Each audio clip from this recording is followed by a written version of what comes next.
नमस्कार. आयुर्वेदा फॉर ऑलमध्ये मी डॉक्टर शीतल लोमटे आपले स्वागत करते आहे.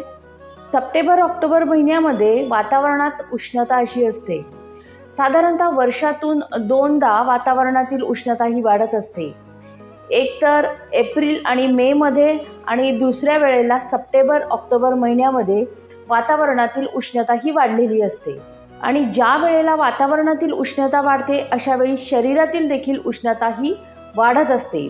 आणि ज्या वेळेला आपल्या शरीरात उष्णता वाढते त्यावेळेस आपल्या शरीरातील पित्तदोष देखील वाढलेला असतो. आपल्या शरीरामध्ये जे 3 दोष असतात, वातदोष, पित्तदोष आणि कफदोष, यांचा समतोल असणे गरजेचे आहे. परंतु या तीनही दोषांपैकी कोणताही दोष वाढल्यास शरीरातील जे काही कार्य आहे हे सुरळीत चालण्याऐवजी त्यामध्ये थोडेफार बिघाड हे होत असतात आणि ते आपल्याला लक्षण स्वरूपात दिसत असतात. आणि अशी जी दोष बिघडलेली लक्षणे जर आपल्या लक्षात आली तर आपण वेळीच उपाय हे करू शकतो. मग सप्टेंबर-ऑक्टोबर महिन्यामध्ये जी वातावरणात उष्णता असते त्याचा आपल्या शरीरावर काय परिणाम होतो आणि आपल्या शरीरामध्ये कोणते लक्षणं उत्पन्न होतात आणि अशी लक्षणं उत्पन्न झाल्यावर आपण काय बदल करून आणावे, म्हणजे आपल्या आहारामध्ये विहारामध्ये काय बदल करावे किंवा या वाढलेल्या उष्णतेवर काय उपाय करावे याविषयी आज आपण संपूर्ण माहिती बघूया. त्यापूर्वी आयुर्वेदा फॉर ऑल या चॅनलला सबस्क्राईब केलं नसेल तर सबस्क्राईब करा आणि बेल आयकॉन दाबा, जेणेकरून आपल्याला अशाच प्रकारचे नवीन व्हिडिओ बघायला मिळतील. सर्वप्रथम बघूया की ही जी उष्णता आहे जी सप्टेंबर आणि ऑक्टोबर महिन्यामध्ये वाढते यामुळे शरीरामध्ये काय बदल होतात की आपल्याला कोणती लक्षणे आपल्याला दिसायला लागतात. शरीरात उष्णता वाढल्याने पित्तदोष हा वाढत असतो किंवा पित्तदोष वाढल्याने शरीरातील उष्णता ही वाढत असते. त्यामुळे उष्णतेचे जे काही आपली लक्षणे आहे ती व्यक्तीला उत्पन्न होऊ शकतात किंवा यापैकी काही लक्षणच व्यक्तीमध्ये उत्पन्न होऊ शकतात. जसे डोळ्यांची जळजळ होणे, हातापायांची जळजळ होणे, हे एक कॉमन लक्षण आहे सप्टेंबर आणि ऑक्टोबर महिन्यामध्ये ज्या व्यक्तींची उष्णता वाढते त्यांमध्ये. शरीरातील पित्तदोष वाढल्यामुळे डोकेदुखीचा देखील त्रास व्यक्तींना होत असतो. ऑक्टोबर महिन्यामध्ये उन्हाळी लागणे हे देखील अगदी कॉमन लक्षण आहे. ज्या व्यक्तींची प्रकृती ही पित्त प्रकृती आहे अशा व्यक्तींना ऑक्टोबर हीटचा जास्त त्रास झालेला आढळतो. शरीरातील पित्त वाढल्याने, उष्णता वाढल्याने ॲसिडिटीचा देखील त्रास वाढलेला जाणवतो. याबरोबरच पचनासंबंधी देखील व्यक्तींना त्रास हा उद्भवत असतो. ज्या व्यक्तींना पाईल्सचा पूर्वीपासूनच थोडाफार त्रास आहे अशा व्यक्तींच्या लक्षणांमध्ये वाढ ही सप्टेंबर आणि ऑक्टोबर महिन्यात झालेली आढळते. त्वचेवर पित्त उठणे, पुरळे उठणे, खाज येणे हे देखील लक्षण उष्णतेमुळे उत्पन्न होत असते. ज्या व्यक्तींना पिंपल्सचा त्रास आहे, ज्या तरुण व्यक्तींना पिंपल्सचा त्रास आहे अशांना पिंपल्सचा त्रास हा ऑक्टोबर महिन्यामध्ये वाढलेला आढळतो. वारंवार तोंड येणे, तोंडामध्ये फोडे येणे हा देखील त्रास ऑक्टोबर महिन्यात उष्णतेमुळेच वाढलेला जाणवतो. तसेच उष्णतेमुळे घोळाना फुटणे म्हणजे नाकातून रक्तस्राव वारंवार होणे हा देखील त्रास उष्णतेमुळे होत असतो. तर अशा प्रकारे ऑक्टोबर हीटचा परिणाम हा शरीरावर झालेला जाणवतो. त्यामुळे ही आत्ता बघितलेली सगळी लक्षणे किंवा यापैकी काही लक्षणे व्यक्तींमध्ये उत्पन्नही होऊ शकतात. सप्टेंबर आणि ऑक्टोबर महिना हा शरद ऋतूचा महिना असतो. म्हणजे या ऋतूमध्ये नॅचरलीच वातावरणामधील उष्णता ही वाढलेली असते आणि त्यामुळे शरीरातील देखील उष्णता ही नॅचरलीच वाढलेली असते. त्यामुळे थोडेफार लक्षणं आपल्याला उत्पन्न होऊ शकतात. मग ह्या उष्णतेवर मात करण्यासाठी शरद ऋतूतील दिनचर्या ही सांगितलेली आहे आयुर्वेदामध्ये. म्हणजेच आपल्या आहाराविहारामध्ये थोडेफार बदल करून आपण आपल्या या शरीरातील उष्णता ही कमी करू शकतो.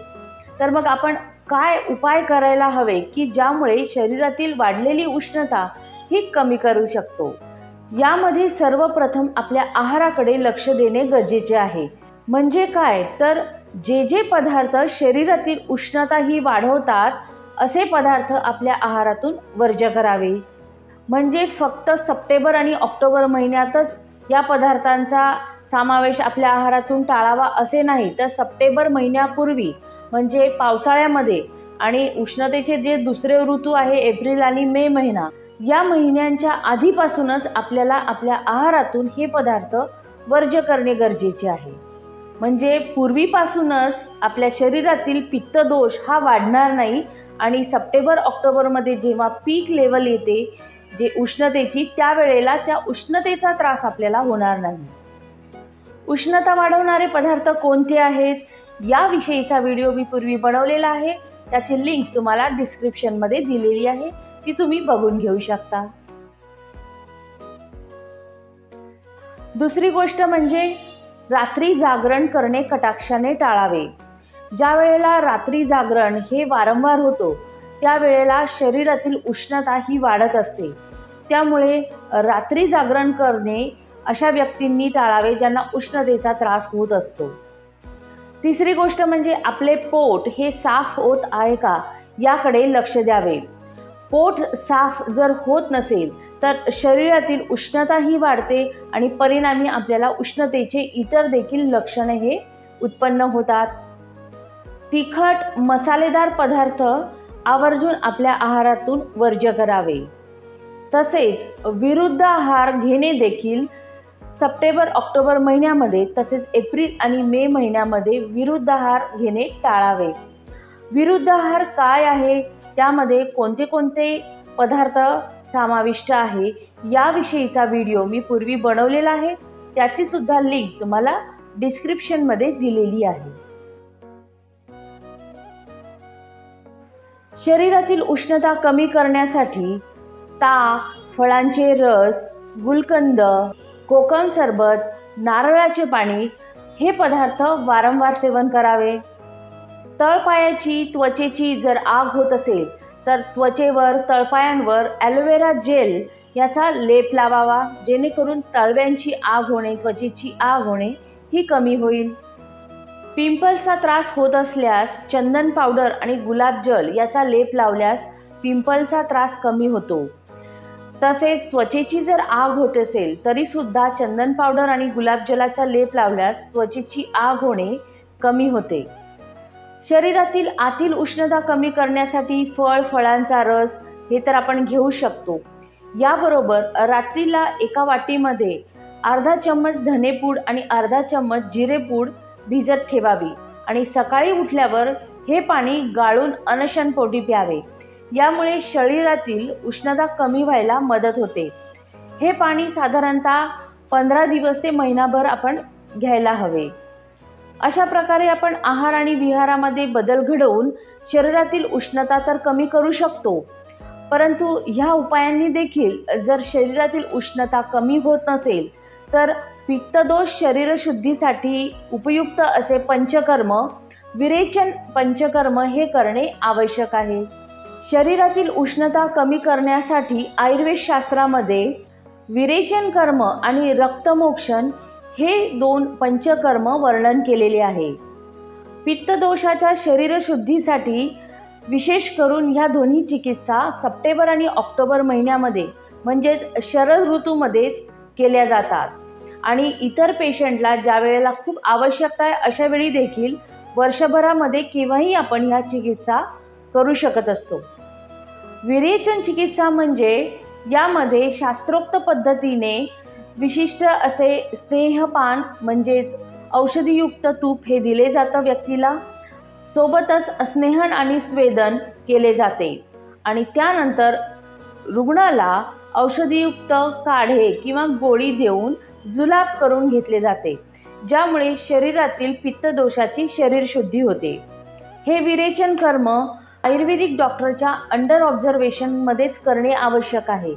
ह्या गोष्टी म्हणजे हे पंचकर्म जे आहे हे घरी करणे शक्य नसते. दुसरे पंचकर्म म्हणजे रक्तमोक्षण चिकित्सा. रक्तमोक्षण चिकित्सेमध्ये विशिष्ट प्रमाणात रक्त हे शरीरातून काढले जाते. यालाच रक्तमोक्षण चिकित्सा असे म्हटले जाते. ही चिकित्सा देखील आयुर्वेदिक डॉक्टरांच्या अंडर ऑब्झर्वेशनमध्येच करणे गरजेचे आहे, हे घरी करता येत नाही.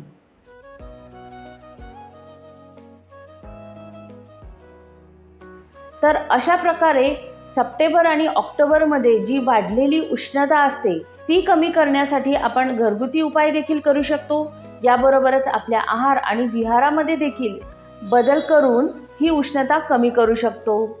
आणि अशा प्रकारे देखील उष्णता कमी न झाल्यास आयुर्वेदिक डॉक्टरांच्या सल्ल्याने विरेचन कर्म किंवा रक्तमोक्षण हे आपण करून घेऊ शकतो. तर आजचा व्हिडिओ कसा वाटला मला कमेंटमध्ये लिहून नक्की पाठवा.